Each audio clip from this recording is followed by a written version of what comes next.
This conference will now be recorded. Okay, I've got 9:41. We'll go ahead and call this KTMPO Transportation Planning Policy Board order at this time, noting that there is a quorum present. The next item on our agenda is opportunity for public comment.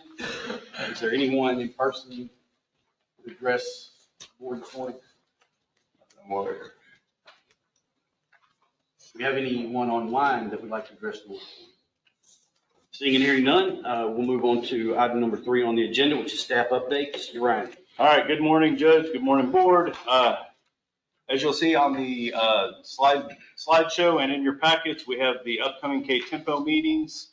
All those meetings are scheduled for 9:30 a.m. here in this room at the COG, except for the Freight Advisory Committee meeting on October 27th, which will be at 2:30 p.m. Other updates.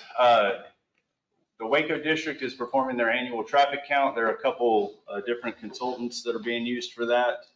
So if you get calls from your community, members of your communities, inquiring what those are the tubes for the traffic counts that are done annually.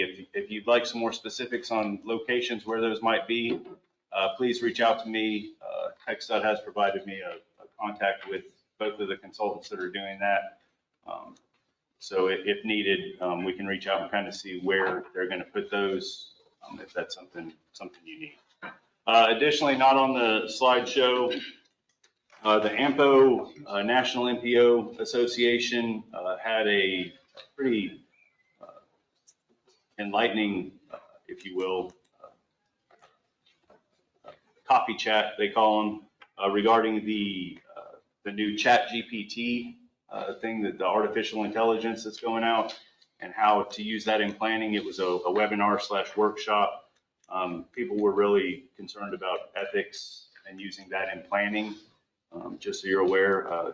But they are talking about possibly putting together some type of professional guidance on how to use ChatGPT. I just bring that up because ChatGPT is really going around, and you're liable to see it even within your jurisdictions of staff starting to use that as a tool.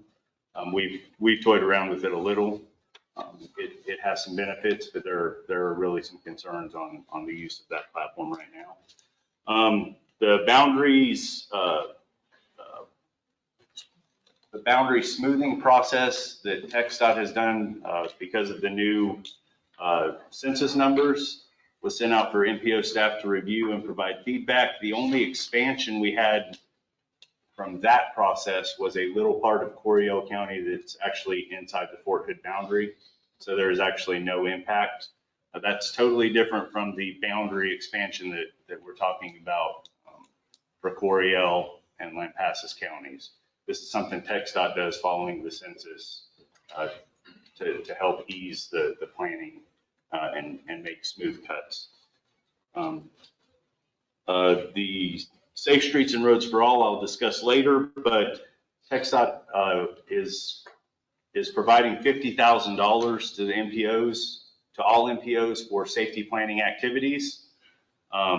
This is different than the Safe Streets and Roads for All funding, but it's also federal money, so it can't be used for match. So we are trying to find a good way to use those dollars so we don't kick them back to TxDOT. We don't really want to double our efforts with the Comprehensive Safety Action Plan and this $50,000. I think there will be possibly the ability for the MPO area to use this $50,000 for some additional safety planning activities that can complement the plan. But we're trying to see what that looks like and see if TxDOT is good with us using the $50,000 for that purpose. You're right. Yes, ma'am. Is that $50,000 per MPO? It's per MPO. Or not per MPO, Yes. not total? Right, it's $50,000 for each MPO. And Can that be for sidewalks? It's just for planning activities. Just planning? Right, Okay. so it's anything safety planning related. And there are two options that TxDOT has given us. One is they will provide us with a contract to TTI, who helps us with some of our background planning activities. And then TTI will provide us with some safety planning dollars. The other option is that the MPO uses that $50,000 for their own safety planning activities. I think we're probably, because of our SS4A funding, that's a better option for us because we can kind of gear what planning activities we can use that on because we have the comprehensive safety action plan that's going to be going on at the same time. Yes, sir. Ryan, when would you be looking for volunteering possible items we could use that money for? We have a couple ideas we might be able to throw at it. If you just want to send that over to staff, like I said, there are two options. My thought process is to let TxDOT know that we're going to choose option 2 and we'll use it in-house. We'll determine how, not use TTI. If they require a board resolution or action, of course, I'll bring that action back for ratification on a resolution next month. Yeah, you can send those to us at any time. I believe we have 1 year to spend that $50,000. I could be mistaken on the timeline. It's been kind of a rough start, but. All right, thank you. The last thing I have is next month are officer board elections. So if you're interested in serving, please let me know. Officer positions are for 1 year and you can serve 2 terms consecutively. Both of our officers have currently served one year. I haven't spoken to them to see if they're interested in serving again. But if you do have an interest in serving, please let me or staff know so we can share that next month at the meeting prior to the elections. And lastly, are the air quality readings, which were 63 and 60 parts per billion. Any questions? All right, very good. Ryan, thank you. We'll move on to item number 4 on the agenda, which is an action item regarding the approval of the minutes from the July 19, 2023 meeting. Those minutes went out in your packet. I move that we approve the minutes. Second. We have a motion to approve the minutes and a second. Any further discussion on item number 4? Hearing none, all those in favor say aye. All those opposed say no. Ayes have it, motion carried. Very good, thank you. Item number 5 is a discussion item regarding the Fort Worth to Laredo high-speed rail systems study presentation. And I'll turn this over to you, Ryan. Thank you. As we mentioned last month, we were going to have a presentation by members of North Central Texas Council of Governments, MPO, as well as Transpod on a high-speed rail Hyperloop technology that they've been discussing. And we wanted to bring that to the board.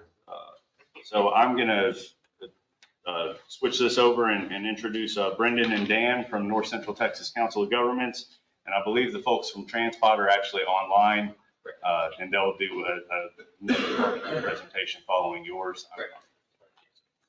So thank you. It's exciting to be here to continue our relationship with you on high-speed transportation discussions between Dallas, Fort Worth, Waco, Killeen-Temple, Austin, San Antonio, and Laredo.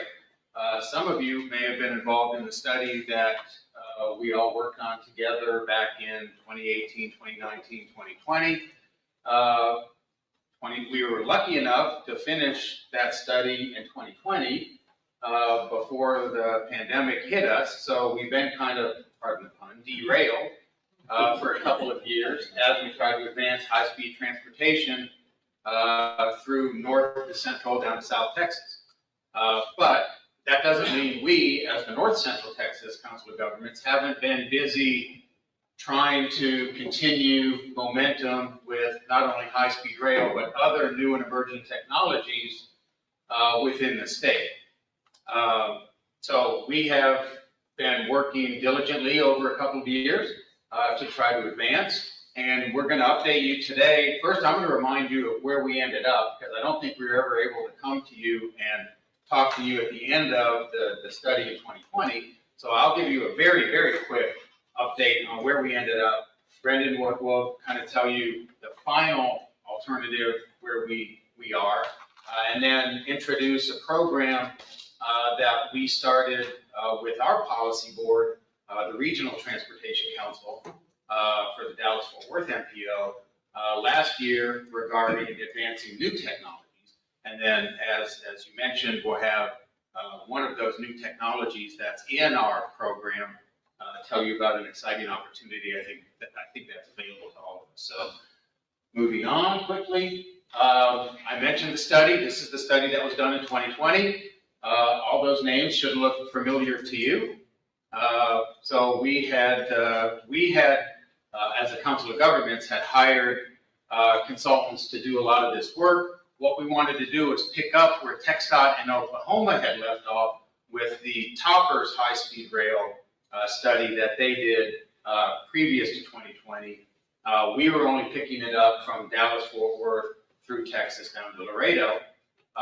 If you were involved in that study, you'll remember that what TxDOT did was created a Tier 1 federal environmental document, which means they looked at general alignments, but didn't get into a specific alignment. What we wanted to do with your help and with our consultants was carry that to the next level and identify a specific alignment that would then be used as consideration in a formal federal environmental document. So and I kind of covered a lot of this already. The bottom line is potential station locations and alignments for future federal environmental documents.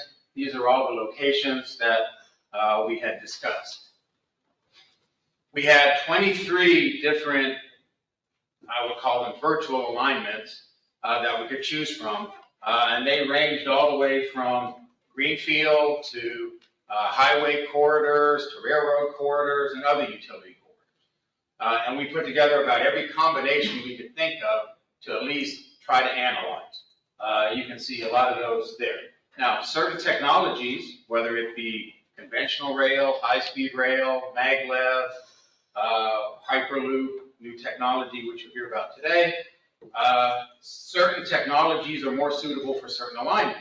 So it's kind of a challenge because we're dealing with different types of technologies and different alignments. And we have to kind of settle on one alignment, one technology to move forward. So these are the technologies that I've mentioned. Guaranteed transit, that was a pseudonym for us because we have a lot of express toll managed lanes in the Dallas-Fort Worth area. We use those as guaranteed transit corridors where we can run rubber-tired vehicles on those buses and have the same type of reliability that you have with, say, a rail system, right? Because reliability is really the hallmark of public transportation when it comes to rail. But not everybody between Dallas-Fort Worth and Laredo has toll express managed lanes. So there were certain corridors that could be used for that and certain ones that couldn't. Where we ended up was really in the higher speed, high speed, maglev, and Hyperloop side of things that everybody seemed to be interested in.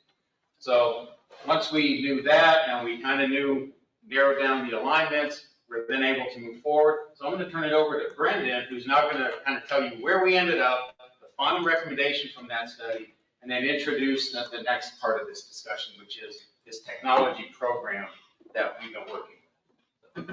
Brendan? Thanks, Dan. So as Dan outlined, we had this screening analysis of paired alignments with these different high-speed technologies. And this is in a nutshell really where we ended up.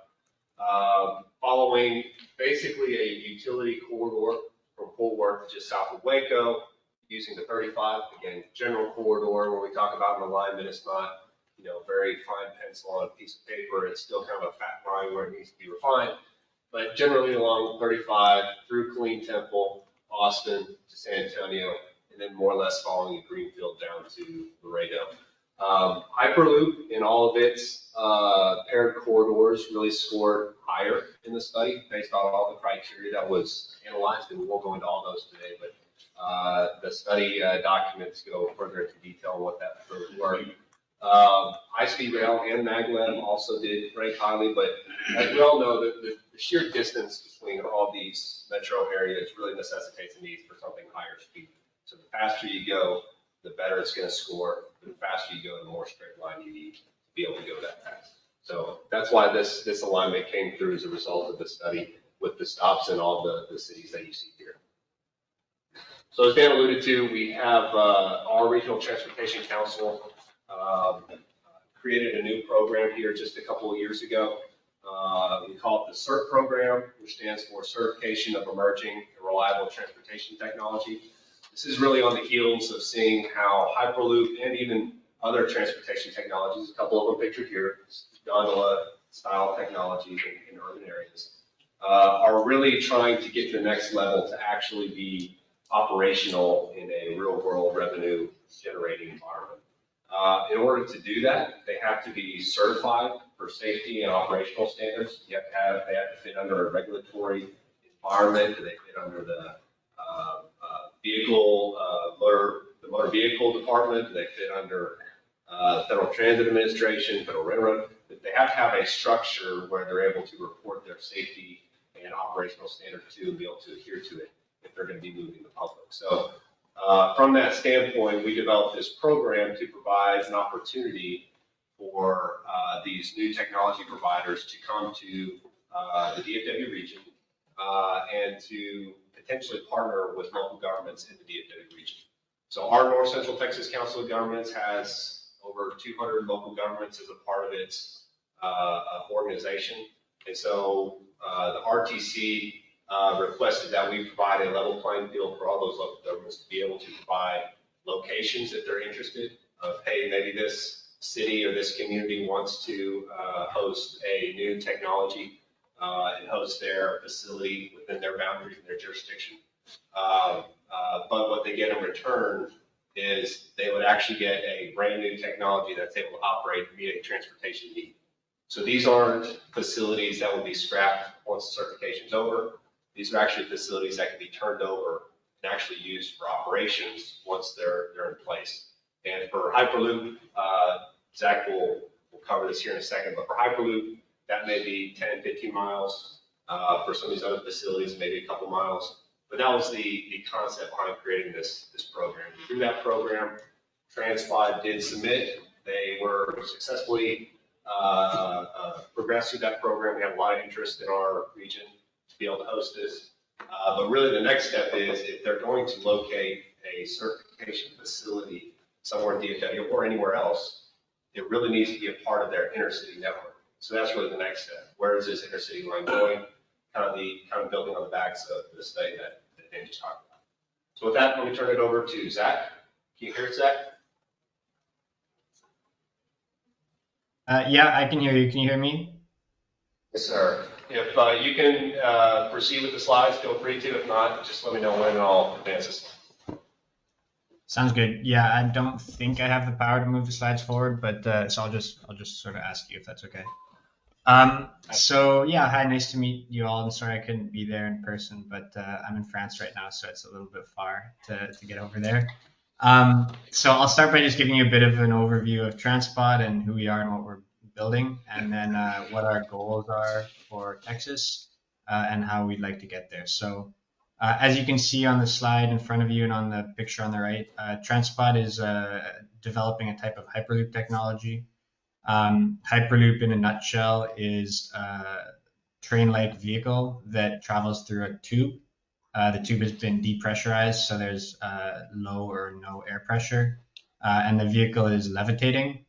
And so because of that, there's no aerodynamic friction and there's no friction between the wheels and the ground. And so you're able to achieve really high speeds of around 600 miles an hour. It's a fully electric mode of transport. And we are in the process of developing it right now. So we have our first prototype that's fully functional in Toronto. And we're also in the process of developing some commercial corridors, one in Alberta, Canada, and then a few others that are at a bit of an earlier stage elsewhere around the world. Can you go to the next slide, please, Brendan?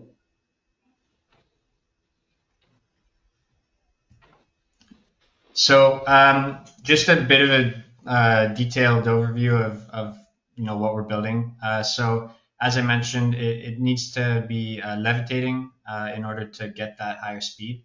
So we have basically electromagnets on the top of the vehicle, as you can see in that image.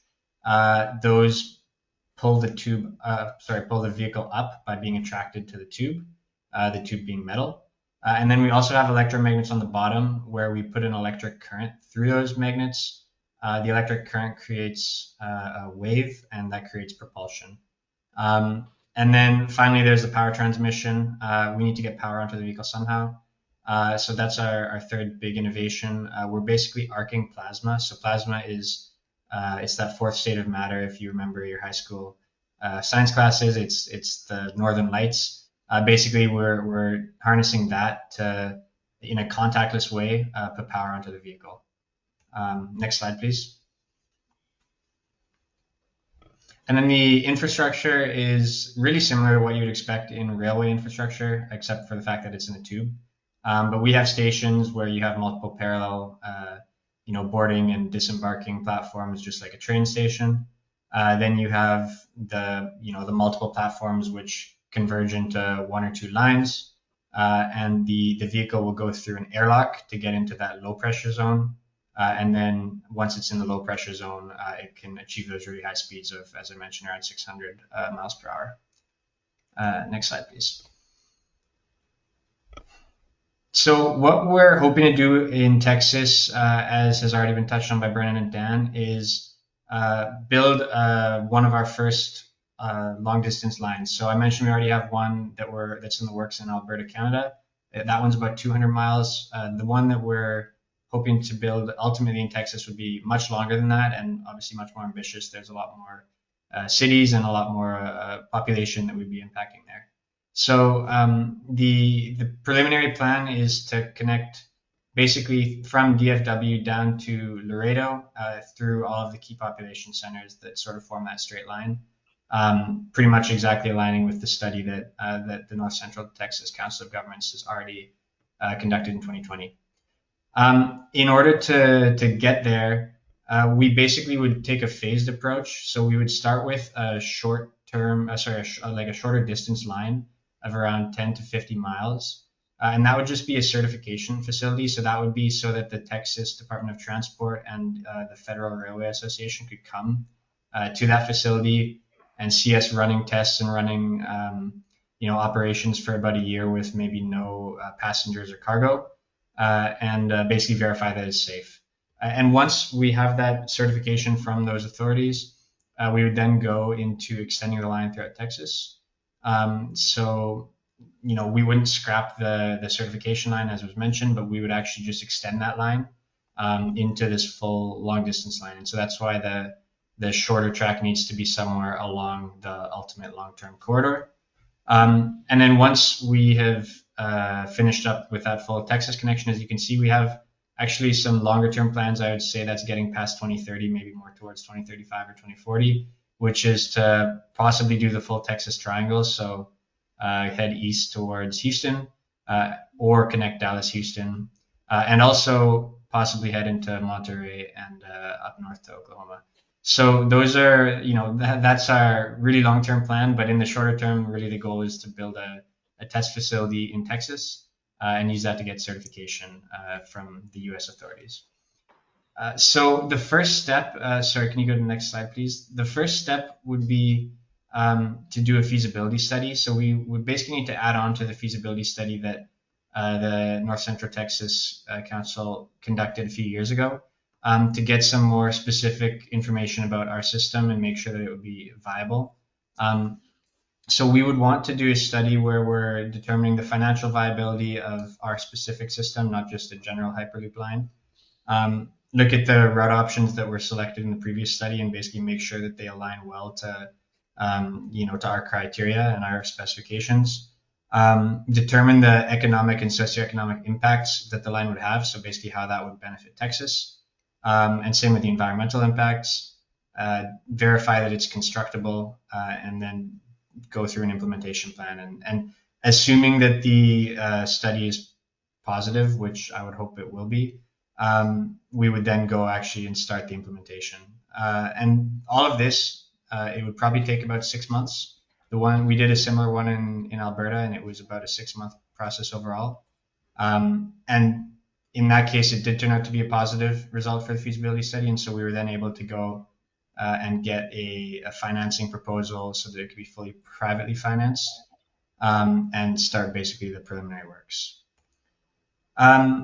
So next slide, please. So overall, the high level timeline would be to do that feasibility study in the first year, and then go through the construction and testing for about 2 years of construction and 2 years of testing and certification. So that by 2028, we're able to have that first segment fully operational and start extending between all of the other cities in Texas. And then by about 2030 to 2032, we would aim to have the full corridor operational. So it feels pretty long term, but at the same time, it's quite busy. There's lots to do in between now and then. So a pretty aggressive timeline nonetheless. Next slide, please.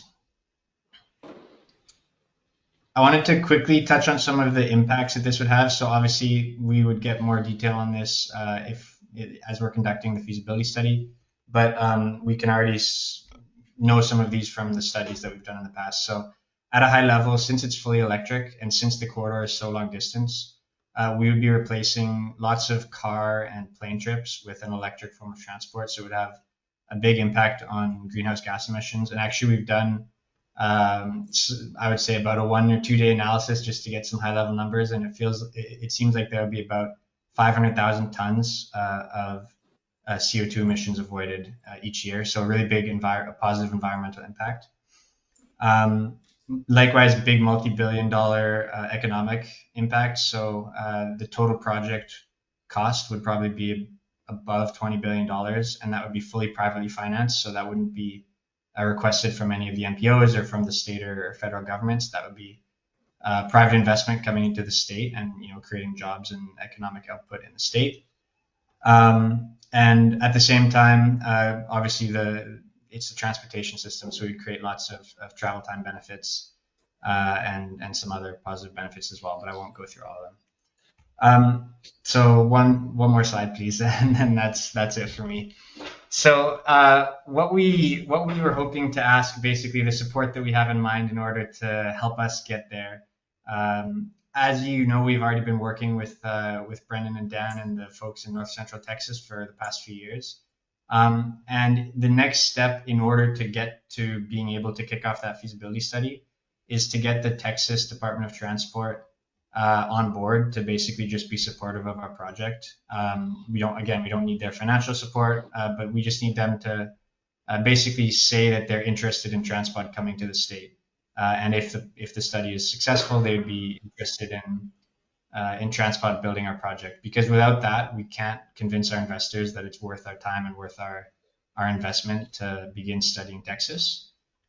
So what we really would request is support all like Killeen-Temple, North Central Texas, Transpod, working together to convince the state government of the merit of this. And then if we get to that point of doing a feasibility study, it would be to support us if there's any transportation data or that sort of thing that we need. Basically support us with the data and that sort of thing during the study. So it's not a really big ask. It's more just support and looping in on the process that North Central Texas has already started to try and get the Texas state government on board. Brendan, I think you've got another slide or two for next steps that you guys have in mind. So I'll leave it there, and then I'll be happy to take questions afterwards. Thanks, Zach.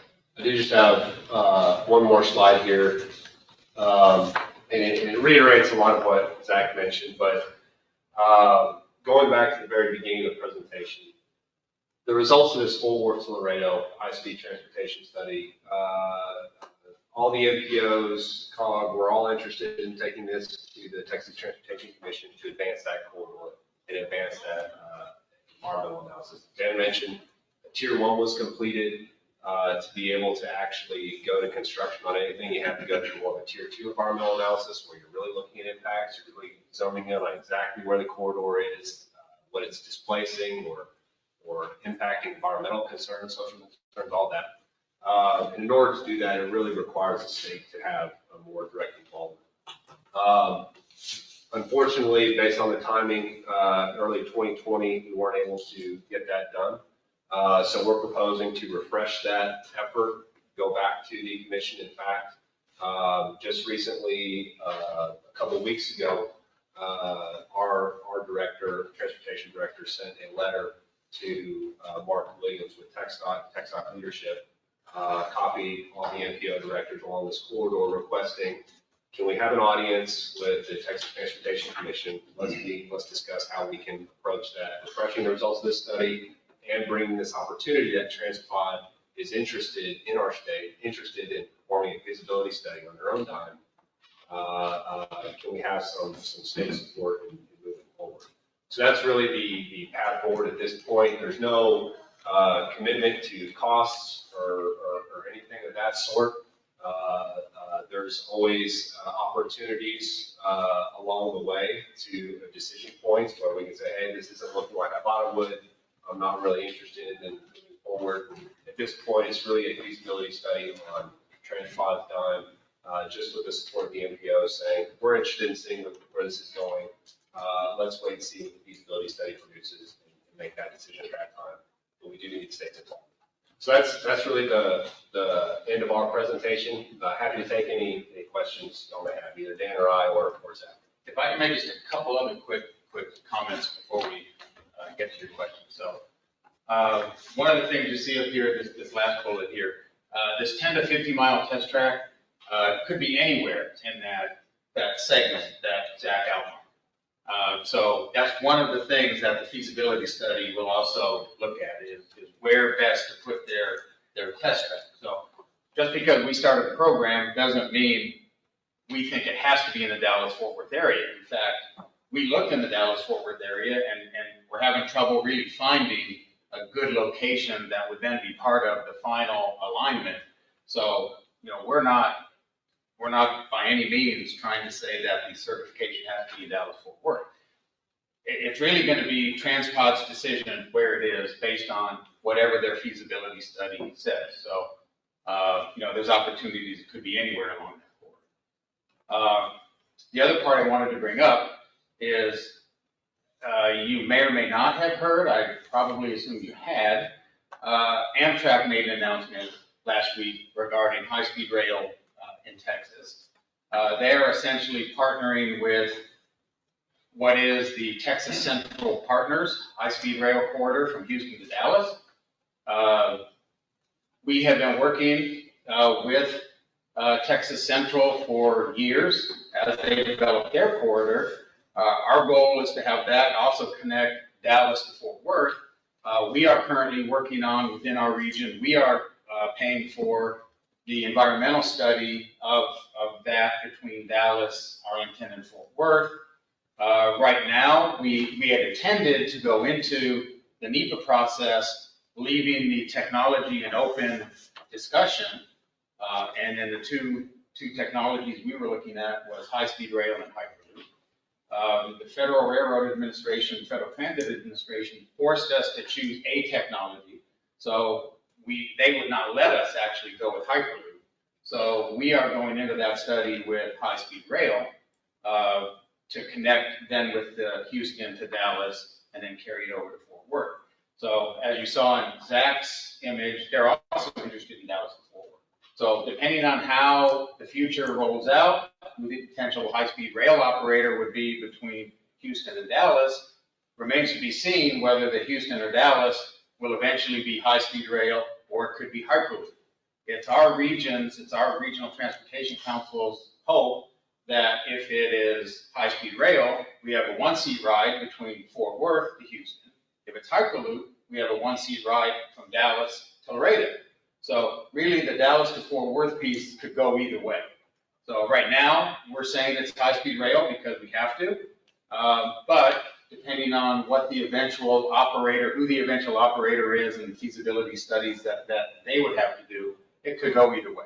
So Zach is proposing to include that as part of his feasibility study, but I just want to make sure we're not confusing people by TransPod doing the feasibility study that includes Dallas to Fort Worth down to Laredo, and we're working with Texas Central and Amtrak on Fort Worth to Dallas to Houston as high-speed rail. So I just wanted to get that out there. It doesn't really affect you that much, but there could be a lot of people that start talking about that. So if I could add one thing that you mentioned, FRA didn't allow us to take hyperloop in the NEPA process. The reason that was, just to clarify, is they don't have a certification facility, so FRA has nothing to check those operations against during that NEPA process. So FRA is saying, I don't know what your noise levels are going to be, I don't know what this or that's going to be, because I can't test that in a real world situation. So a little bit of a chicken and egg thing, so that's why creating a corridor of feasibility where you can actually build a certification facility will allow Hyperloop to advance. And this would be the first Hyperloop certification facility in the US if it was built along this corridor to advance this technology. There's several Hyperloop companies out there, but TransPod is the one who's approached us, and they actually have a very sophisticated approach in Canada as well. That's accurate. So I have a question. You know, you mentioned the certification track needs to be part of that corridor or preferred. We have, much like Fort Worth and Dallas, we have Temple and Killeen. They're not as far apart, but they are far apart. But they run down 14.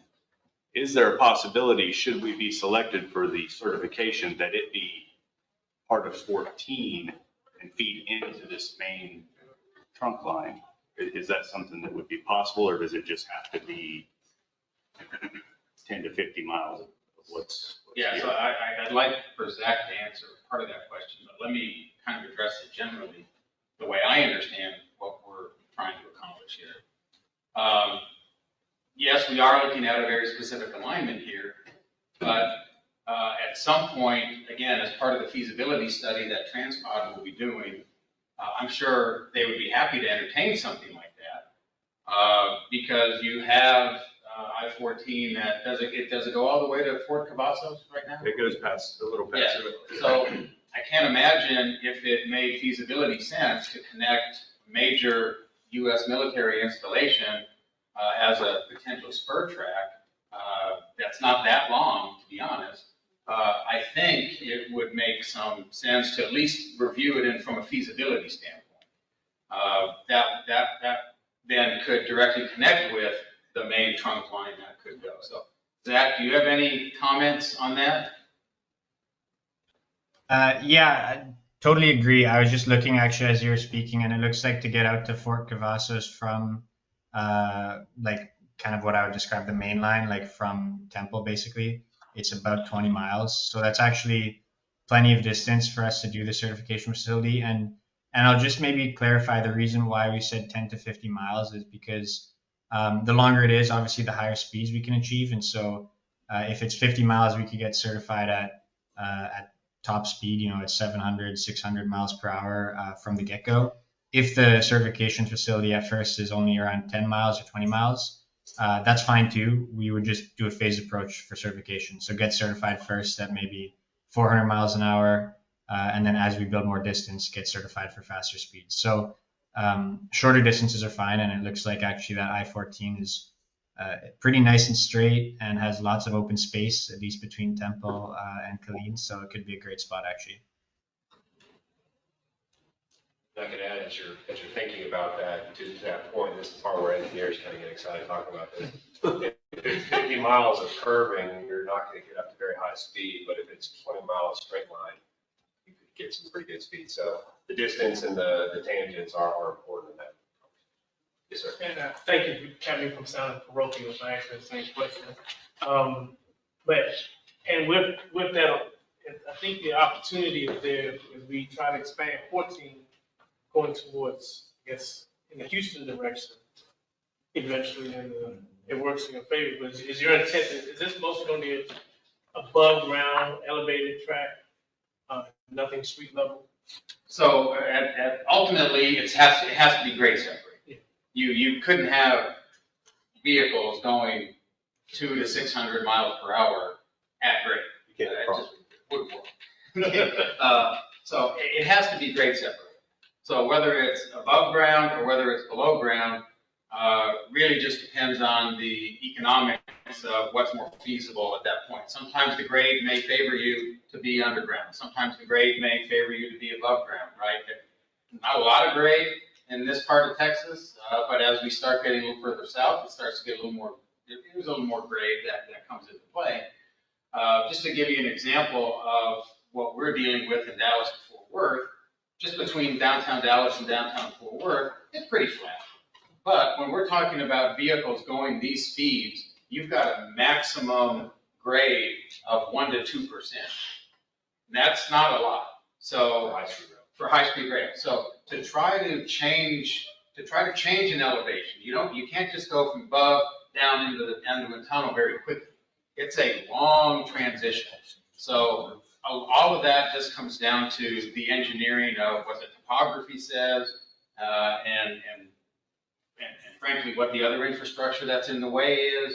But all of that is something that TransPod will look at as they get into the feasibility study. Geology also. And geology, absolutely. Absolutely. The second part of that is an existing structure, transportation, I heard you mention, because in a couple of the cities, you also have regional airports, so the possibility of intermodal connection. Absolutely. And thank you for mentioning intermodal. That's probably something, I don't know if we highlighted, maybe Zach, you mentioned it. This is not just moving people. Hyperloop has the opportunity to move cargo and goods. So where if you heard talk or followed a lot of the high-speed rail conversation about cost effectiveness and those kind of things for the billions of dollars that would have to go into this infrastructure investment, Hyperloop has, again, like Zach mentioned, maybe upwards of 20 billion beyond, depending on what it says for a corridor like this.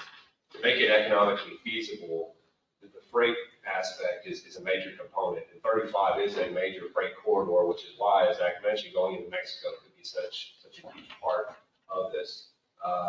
In fact, I don't know, Dan, if you wanted to highlight this point, at least from what I've understood, folks that have looked at high-speed rail between Monterey and Fort Worth, private folks from around the world that operate it, have mentioned that if you simply build, or if you simply, the demand between Monterey and San Antonio could more than pay for the line all the way up to Fort Worth. So from a people aspect, there's demand, especially crossing the border, and then from a cargo standpoint, it's a major component. And then again, not to go too deep, but the fact that this is a secure technology, because it's totally within a tube, the operator controls whether it stops at intermediate stations. That's the other thing that I don't think we really mentioned enough. That because this is on-demand service, meaning if you're going from Killeen-Temple to San Antonio, you wouldn't have to stop in Austin. You would bypass Austin. There would be tracks available or tubes available to bypass Austin, for example. So because this is a secure technology, it really opens up a whole new discussion on economic development when it comes to freight. Because you can connect Mexico to Killeen-Temple or Waco and still theoretically be in a secured, border-controlled environment and have customs be in Killeen-Temple as it crosses the border, for example. So it really opens up a lot of different possibilities because of the type of facility that this is. Great question. So based on the presentation, it sounds like this is a private venture. Construction's going to be covered by investments based on future revenue net back.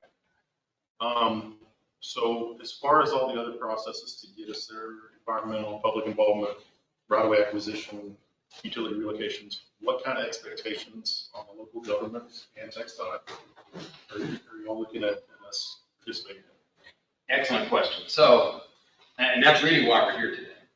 So that's probably a great way to, I know you guys are probably running out of time, and maybe a great way to end it unless there's more questions. But as Zach first said, they're not asking for money from anybody to do their feasibility study. They just need permission to be able to do it because they don't want to do the feasibility study if there's not some potential for longer term support. So because this is an intercity type of facility, it's outside of the North Central Texas jurisdiction. So no matter how bad we want it, we couldn't do it without TxDOT support. TxDOT really is the sponsoring agency, I would say, for this. Now, in the Texas Central between Houston and Dallas, Amtrak being a federal agency, quasi-federal agency, is able to be the public sector sponsor. They have jurisdiction over that. TxDOT, as far as I know, is the only jurisdiction, the only place that would have jurisdiction over something that's intercity like this would be TxDOT. So it clearly needs TxDOT support. That's why we're asking all of the MPOs if we can have, Brendan called it an audience with the commission, to explain this situation. Now, I'm sure a lot of people at TxDOT are going to say, you know, we've heard this all, everything's going to be privately funded. We've heard that before, right? We've all heard that before. We've been talking about high-speed rail in Texas for as long as I've been here, more than 30 years. But when it comes down to it, the one from Houston to Dallas is now going to require some level of public support, even though they promised they wouldn't have to go after it. Zach is saying all of his will be privately funded. Now, I can tell you what TransPod, the arrangement that TransPod has and the structure that TransPod has is very deep. This isn't their first, since we're in Central Texas, this isn't their first rodeo. They have done this and they are doing this in Canada already. In fact, part of our certification program, and I know I'm kind of getting strained from your question a little bit, part of the certification program that we identified is the technology provider has to commit, if they build a certification track or center or whatever it is, they have to commit that if for some reason they either don't get certified or it eventually isn't financially feasible to operate the way they wanted it to, they have to commit in writing to converting it into something that is a useful transportation facility for the local government. So I think there are opportunities here, and this is what we want to try to explain to the commission and to Mark and Brian and the other folks in Austin, that this is not only an opportunity to evaluate the most cutting edge technology in the world right now when it comes to transportation, but if it doesn't work out, depending on how far it goes, it can be fully integrated into, I can't imagine we can't figure out something, some kind of transportation facility to include in this corridor, depending on how far it gets. I know TxDOT is recently, thank goodness, near final construction on 35 from Dallas Fort Worth all the way down. But do we all really believe that the extra lane is going to be enough to handle everything in the state for the next several decades? Probably not. So I can't believe that there's not an opportunity to use this as a transportation corridor. That's what we want to try to convince your leadership about. So as of what we need from support right now, from the MPOs like you, we don't need really anything other than your support, other than come with us, help us. Convincing is probably not the right word, but come with us to support the opportunity that we have here and understanding the risks associated with moving forward. Now in the future, who knows? There may or may not be financial desires as TransPod starts talking about stations. These are not small transit stations. These are stations that look very much like airports. The economic development potential of stations is huge. So partnering with public and private sector on land uses around stations could be very important. So I can't speak to what the ultimate goal is, but I know the immediate goal is TransPod is committed to not asking for any money right now. They know that in order to do anything, they have to have the certification track. They're willing to pay for that on their own dime. Can I just add? Yeah, go ahead. I'm sorry. I'm sorry. I'll just add, so we would also commit to not asking for funds during construction or operations. Part of the reason of doing the feasibility study is to confirm that we can be confident that it would be financially feasible. We're pretty sure it would be, thanks to the mix of cargo and passengers, but we need to confirm that. So really one of our key differentiators is we're not going to ask the MPOs or the state government or the federal government to fund this. We're not going to close the door. Like if certain governments would like to provide funding, we'll be open to that. But we're not going to make that a requirement of moving forward on the project. I just want to make sure that's clear. Yeah, thanks for clarifying that, Zach. And, I only said what I did, and I fully understand what you're saying. I only said what I did because, like I said, high-speed rail has been talked about in Texas for many years. It's always been promised to be 100% privately financed. And at the end of the day, every proposal comes down to requiring some level of public funding. I understand what you're saying, but people in Texas are a little bit skeptical when we hear things like that. And I fully understand what you're saying, and that's why I mentioned you have a very deep bench when it comes to being able to fund and finance this. And that's why I don't have any hesitation in suggesting that we all move forward with this. Just to your point about the extra lane that's with TxDOT, if we're honest, we know that is not sufficient for today, to say nothing of years out. In terms of capacity, power generation, are you guys generating your own electricity, or are you going to be reliant on our grid? And I'll leave the question dangling in the air on the grid. That's a good question. Zach, do you want to take that? Yeah, good question. I know that the grid had a lot of trouble, I think, in 2022, but actually I've seen that the grid has been a lot more resilient this year, so that's great. No, we have the option to build solar panels along the top of our infrastructure. Basically, we're building a 700-mile linear infrastructure that's about 30 feet wide. So it's pretty easy to build solar panels on there. And part of the analysis in the study would be to confirm if that's enough to fully power the system or not. My gut is that it probably won't be, but I'm not 100% sure. And so I would say it would probably be maybe about up to 50% powered by what we can generate and up to 50% grid powered. But again, that's just sort of a guess.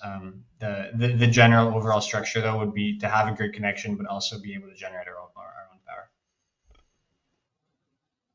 Thank you, sir. Well, technical. Yeah, I don't know if it's too soon to ask this, but as you decide what area, I guess the municipality's got to figure out if we have space so that as we go through our zoning process, we don't set things up that knocks us out of it. What's the general size of the facility that will be needed? Zach, what's the width of the corridor that you would need to pipes? It's about 30 feet. I'm trying to do the math between meters and feet off on the top of my head because I'm used to saying meters, but each tube is 4 meters in diameter, and so that's about, I think 12 feet. And so for 2 tubes, we need 25 to 30 feet total. So that includes, what about the station? Yeah. Now it will be slightly wider, as you saw from Zach's diagram. As you get into a station and you want to have multiple bays to be able to have different pods go into, stations would have to be a little bit wider. And then if you do have to go into tunnels, for example, those portals may have to be a little bit wider as well. And the other thing that we need to keep in mind is because these are potentially mostly elevated, you also have to have escape routes for people to get out if something happens, if they get stuck. But because this is elevated, really the majority of the right-of-way width is the columns and the structure you need to support the tubes. And then you just have to provide a mechanism for them to get from the tube level to ground level if something happened periodically. And I would add that from our experience on doing high-speed rail planning forward in Dallas, very similar footprint that we've been thinking if we're elevated. If you're within a public right-of-way situation, for instance, if you're along a freeway between the main lane and the approach road on the outside, you may be able to, part of your right-of-way of the facility that you can join with public right of way in that sense. The footprint would be relatively small. If it's in green space, then maybe they would need, beyond that 30 feet, a little bit, their set right of way, maybe a utility path along there to be able to maintain the facility, those kind of things. But it's a little bit dependent on where it would be located in the actual footprint. Yeah, and to give you, just to carry this out a little further, the footprint for high-speed rail and the footprint for Hyperloop are about the same. That's why in our study, we're not worried about whether we're doing Hyperloop or high-speed rail, because the footprint is about the same. You just have to make sure that you're able to provide the requirements. But to carry on what Brendan said just a little bit more, we actually, in our study for our Dallas to Fort Worth, we actually have drawn up a few examples where we've cantilevered. Like if we're in a trench, you can cantilever freeway main lanes or frontage roads over these trenches. Or if they're elevated, the elevated structure can be cantilevered over the top of the freeway lane. Right? It's all just comes down to then how do you engineer it and make sure that it works right. So it's not as much as, say, a surface rail would be. If you're running class 1 railroads, you don't need the larger right-of-way widths to be able to handle it. So if we wanted, say the policy board wanted to show support for a feasibility study or certification track, do we just need a resolution of support, or are you asking for elected officials to go to the commission with, maybe a couple of your policy board members and from all the regions? And what does that look like? What do you actually need? I can sit here all day and say, well, I think they'll support it, but I'm sure there has to be something other than just I think so, to submit. Is that a resolution, and then can we piggyback the same certification process you have, or do we need to reinvent the wheel down here, or just? Well, I think a lot of that particular question, I think we'll have to get answered by the state and see what they're going to require, right? As far as I'm concerned, I don't think we need you to piggyback on our certification process. But the state may ask you to, I don't know. I think what we would eventually be asking for, and I don't think I can answer your question directly right now about do we need a resolution. A resolution certainly wouldn't hurt. Now, I notice it's not listed as an action item on your agenda today, but a resolution certainly wouldn't hurt at some point. Now, whether we ask just you or you and your chairman to come down and speak, we'll have to talk about it. You're the first MPO we're visiting right now to go over all this.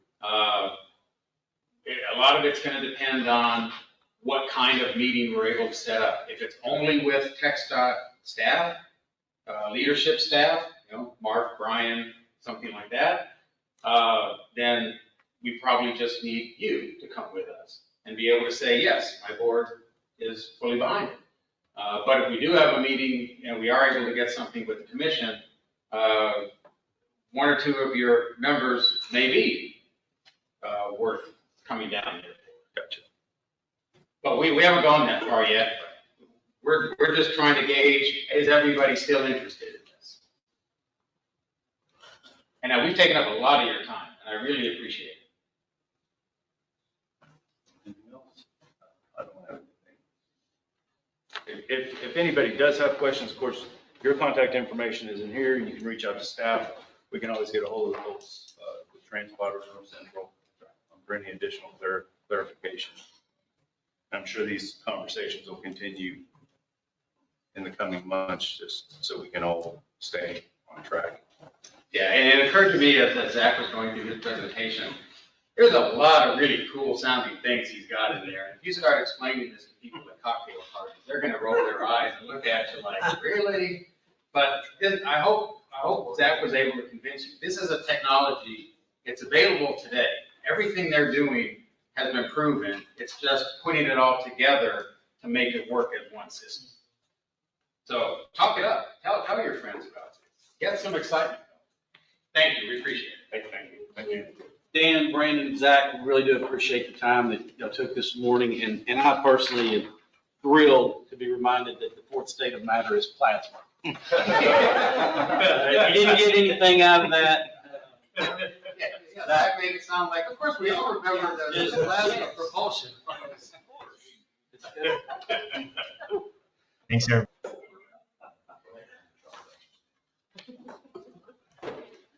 Yes. But, any final comments regarding, the information that, was presented? Real quick, sir. Our regional our transit authority, I don't know if we have a rep in here, but, that's one thing I mentioned before about as we upgrade around us, we probably need to upgrade our internal transit system to better support that connection. And I'd be curious to see what feature, I don't know if we can ask them to come to us with an opinion on that if we decide what. I'm gonna let Daryl take a note on that, because we do have our regional transit rep, Daryl Burton over here.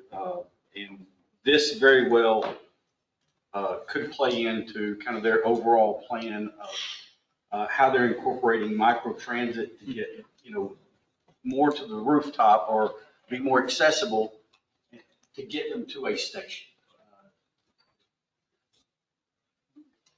So the short answer is absolutely. From a transit perspective, there's several things that can be done. BRT, bus rapid transit, can be integrated to feed this.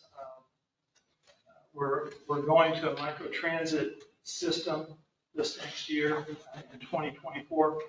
But more than that, I have a bit of a background in light rail. I was the senior program director for the light rail in Houston, Texas. So this concept of light rail, high-speed rail, hyperloop, there are, from a scientific perspective and also a regulatory perspective, there's a lot of balancing that has to take place to figure out which technology is going to ultimately come out on top of all of that. But in the meantime, there is a lot of similarity between Hyperloop and high-speed rail. So I agree with your approach to this. And the point I would really want to make to the board is this is going to happen. Maybe not on that timeline that they presented, but over the course of time, these concepts and these technologies will evolve and they will come into play.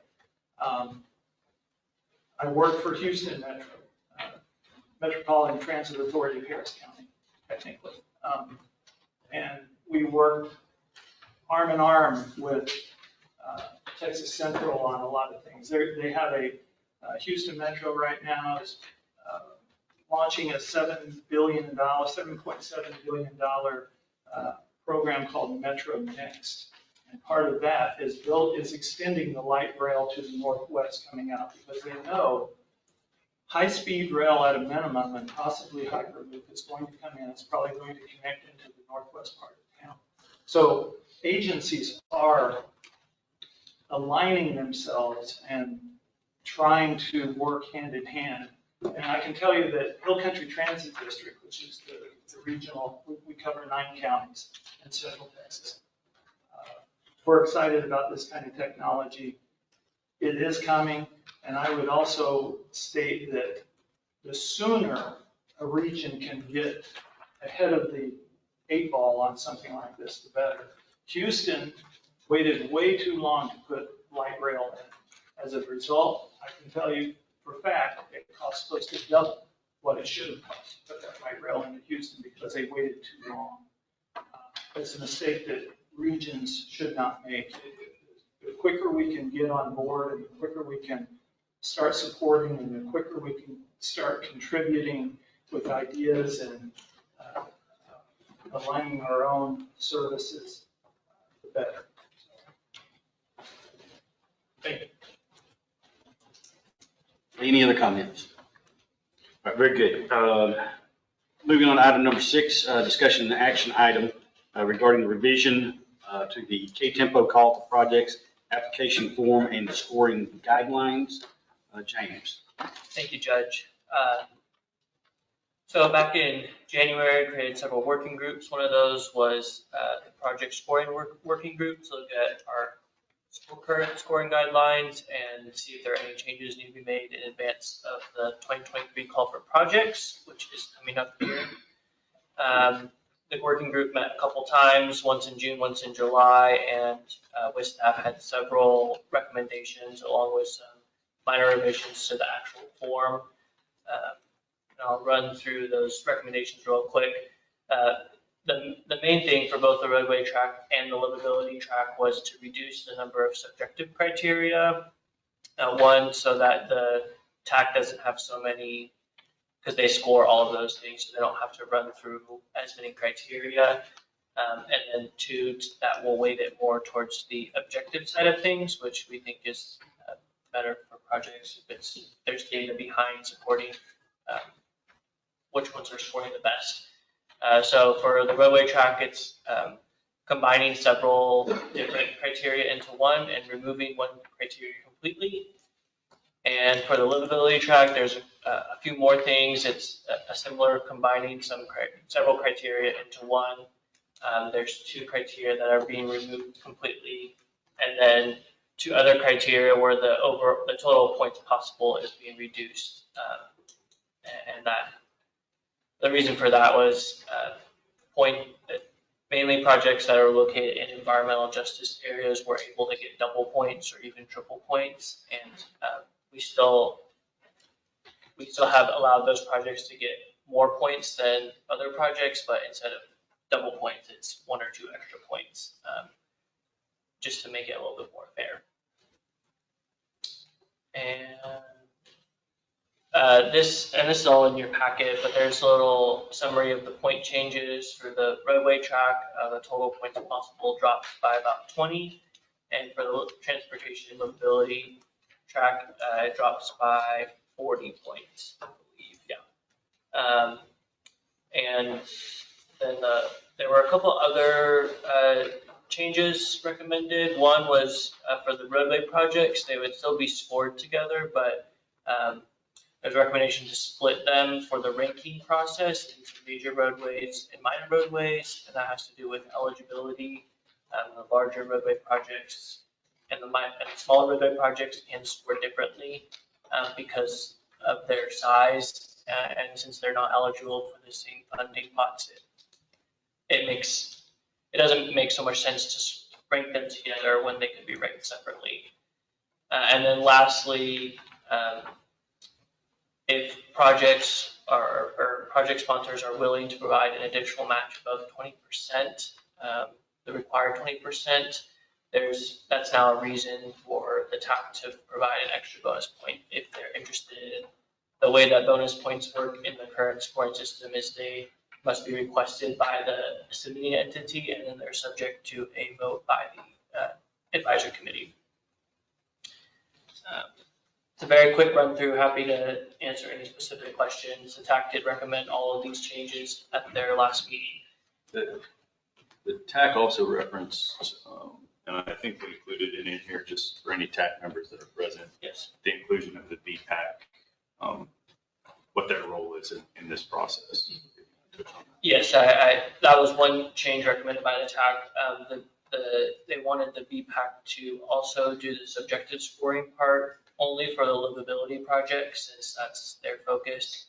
And that would be done at the same time as the TAC, and those scores would be considered by the TAC when looking at how everything shook out with the objective and the subjective scores combined. And then as part of the prioritization process, they would be able to consider how the BPAC ranked and scored those projects.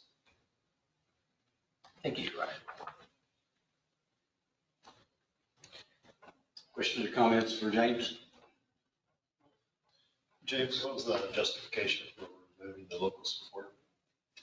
The main justification there in the current guidelines, there are two subjective criteria. One is local priority, which is where submitting entities rank their projects from number 1 to number whatever, by what they see as most important. The local support is, was the second criteria that was based on how many letters of support were included in the project.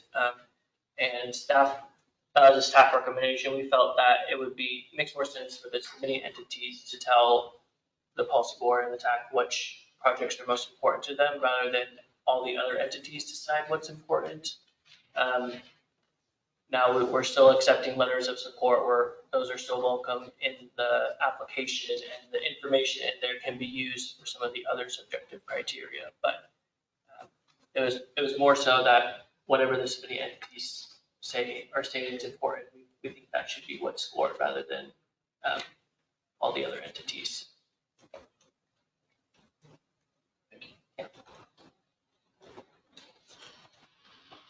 Any other discussion or comments? I'll just say the other recommendations to consolidate some of the scoring criteria, I agree with. It's a matter of efficiency and not having to duplicate the effort to score projects, which can be quite numerous over time. Good work, Ted. Thank you, and I concur.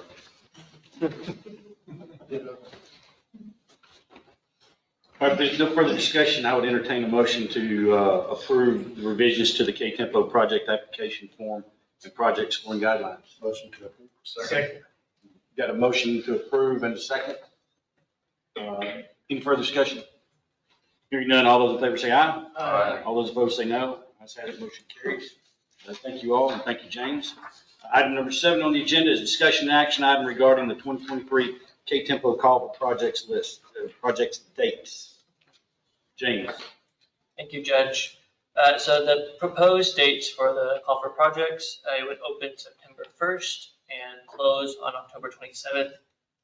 Those dates were changed from the original proposal that the TAC recommended, pushing the submission deadline back 2 weeks, just to allow more time for council resolutions and timeline, and staff agrees that would fit in with everything. There is in your packet a revised overall MTP development schedule that includes these dates and some other information. And that's all I have. These are the proposed dates, September 1 to October 27th.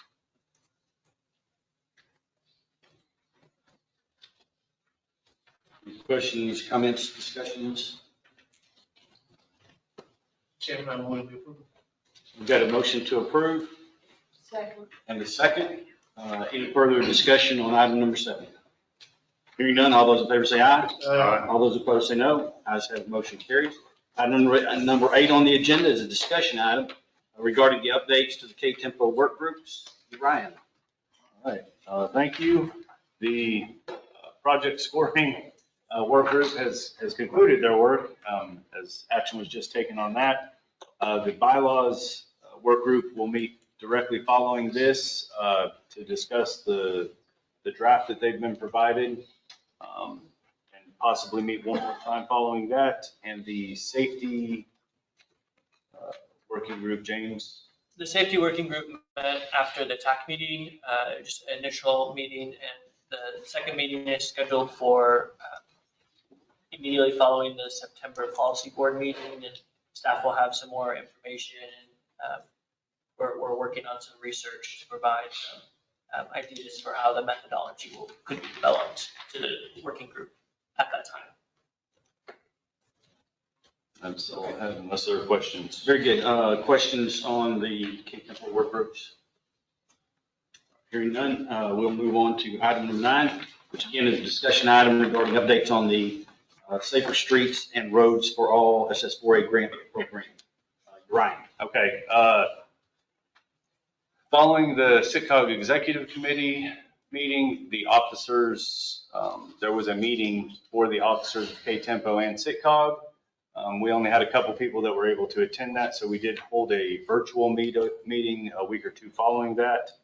And a selection was made for which consultant to use for the Safe Streets and Roads for All planning activities. Yesterday, we had our introduction call with them to discuss scoping of the contract. And next Wednesday, I should be receiving a draft scope for further discussion. There are a lot of options. I believe they're going to provide a basic scope for Safe Streets and Roads, the Comprehensive Safety Action Plan, like a basic scope for people to use. And then if local jurisdictions have some add-ons or some other things that they'd like to see, because of the amount of funding we have available to us, if there are things they'd like to see, then they can select, and we can kind of incorporate some of those further down the road. They are talking about possibly at first doing the data analysis, but getting a few really good projects across the 7-county region as a whole, and get those put together with the data needed so that those projects, if would be desired, to be submitted for implementation funding, so that they could be submitted in the next round, and then kind of backfill with additional projects to complete the plan out. Not to rush through the planning activities, get the basis of the plan, get it compliant, and then identify some core projects that could be submitted at the upcoming project call. It'll be April, May timeframe, and then add all of the other projects. We have asked that they provide pretty good narratives for all projects identified. There's a lot really going on with these conversations on the scope. So hopefully we'll have a signed contract with our consultant prior to the next policy board meeting. If you'd like staff to come out and speak to the city council or anything, please, commissioners courts, please let us know. We're happy to do that. We get to charge all that time to the in-kind match. So staff don't get to charge our time because we charge it to the grant, but any elected officials, any meetings you have, I encourage you to at least provide a brief update for Safe Streets and Roads for All. That way we can get that documentation and include it in our match. Any questions on the Safe Streets and Roads for All? I had a question. Last meeting, I requested you could send the information I needed there. Because we talked about putting it on our agenda, just keep it on there. You can send that out. Yes. And just people signing up for public comment will still qualify. I'll have to look at the public involvement, but I believe that members of the public can count based on a volunteer hour rate that's been determined by Department of Labor. Okay. I'm going off of that assumption. And then one that we've also just started doing is we're now, if you've got any that are participating by a video conference or Zoom platform type thing, we're even collecting all those names, phone numbers, however they're listed there, to add to our roster, and then our secretary, recorder, county clerk, whoever certifies that that is an accurate list as well. I'm taking, they're going to have to tell me no, is what, I mean, that's my approach to it. So. Can't tell a judge no. Oh. You would be amazed at what some people tell me. I'll keep that in mind. Okay, anything else we need to cover under SS4A? All right, again, thank you, Ryan, for that update. Moving on to item number 10, again, is a discussion item regarding updates on the possible MPO boundary expansion. Ryan? I don't have any updates at this time. I do know that the coordinating efforts and conversations I've been having with our MPO coordinator kind of have come to a standstill right now because we're about to transition to another MPO coordinator. So that individual will need to be brought up to speed for those conversations. And then hopefully I can get some additional funding information as was requested last year, right before we started talking about possible boundary expansion. So At this time, I don't have any solid update on the boundary expansion. Okay, any questions for you, Ryan? Hearing none, item number 11 on the agenda is a discussion item again regarding public input received for July of 2023. James. Thank you, Judge. We did receive one email via TxDOT. The email was sent to TxDOT and they shared it with us. A citizen in Killeen is interested in getting a ring road in the region and more sidewalks and bike paths. I won't read the whole email, it's quite long, but it is in your packet if you're interested in looking at it. Okay, very good. Any comments or questions for James? Hearing none, we'll move on to item number 12, member comments. Comments from the group? I would just very briefly like to say I appreciate y'all's patience today, and it was a pretty lengthy meeting, but I think there was some good information that was shared that was valuable. And two, for all of those that are participating in these work groups to kind of minimize the overall impact, I want to thank y'all for y'all's time. And if anyone has feedback on how we've done the process with the work groups, I'd appreciate y'all sharing that with Uriah and the staff. Okay, alibis? Hearing none, I have 11:02 and we stand adjourned. Thank you all.